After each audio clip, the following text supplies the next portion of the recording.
Welcome to Science Facts! Today we will investigate the world of wastewater treatment. Now tell me, do you know anything about trickling water filters? No? Well, they're the secondary step of wastewater treatment.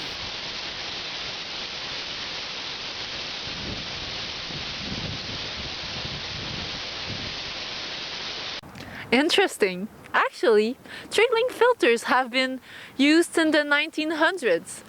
It is only in the 1950s that the Dow Chemical Company developed the first prototype based on mathematical calculations. Trickling filters continue to evolve, although they are not commonly used. All right, let's start with an explanation of the trickling water filter technology. Okay. A trickling filter consists of a fixed medium on which bacterial film grow in mostly aerobic conditions. The biofilm digests the wastewater, which leads to a reduction of the biochemical oxygen demand and some nitrification. The medium needs to have certain characteristics, such as low bulk density to permit air from going through the filter, and a porous material to have a good bacterial growth.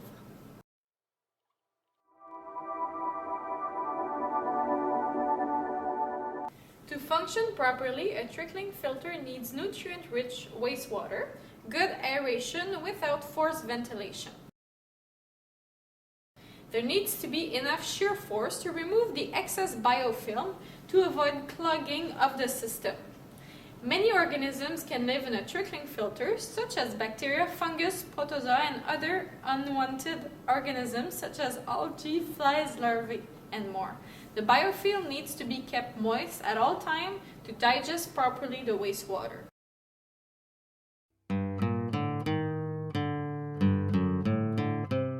Donc, quand la cellule est en filtration, on envoie l'air de procédé, donc l'air sort comme ça, pendant que l'eau, elle, tombe dans l'autre sens.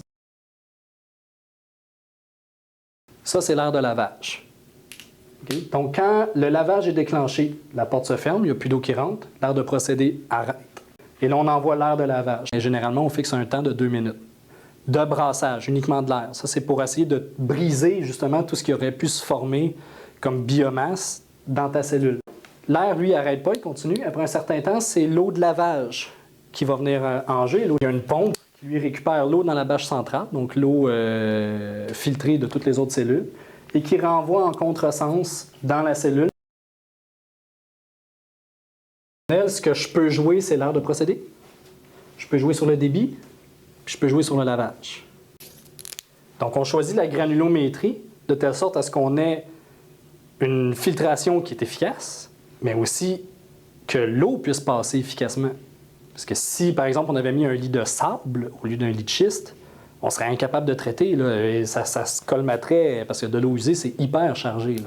Ça se colmaterait beaucoup trop vite. Donc, le lit de schiste, c'est parfait. We will compare low-rate trickling filters and high-rate trickling filters to understand the major differences. There are fewer nutrients available to the bacteria in a low-rate trickling filter. This causes partial stabilization of the sludge and a larger removal of the biochemical oxygen demand.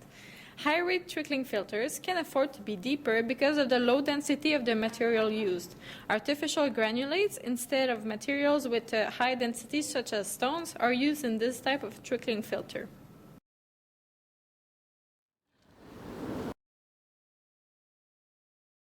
C'est une technologie qui est simple, qui n'est pas énergivore. Mais idéalement, quand on construit un système de traitement biologique, l'idée de base, c'est d'utiliser le moins de produits possible pour subvenir à ton traitement. Parce qu'on s'entend, le physico-chimique, c'est hyper efficace, OK, mais tu dois toujours injecter des produits. Respecter scrupuleusement les données d'ingénierie pour faire le design. Il ne faut pas surcharger le filtre, parce que dès qu'il y a trop d'apport d'eau usée, finalement, pour une surface donnée de filtre, ce qui va se passer, c'est qu'il va y avoir trop de croissance de biofilm et on va colmater notre biofiltre à ce moment-là sur le puits.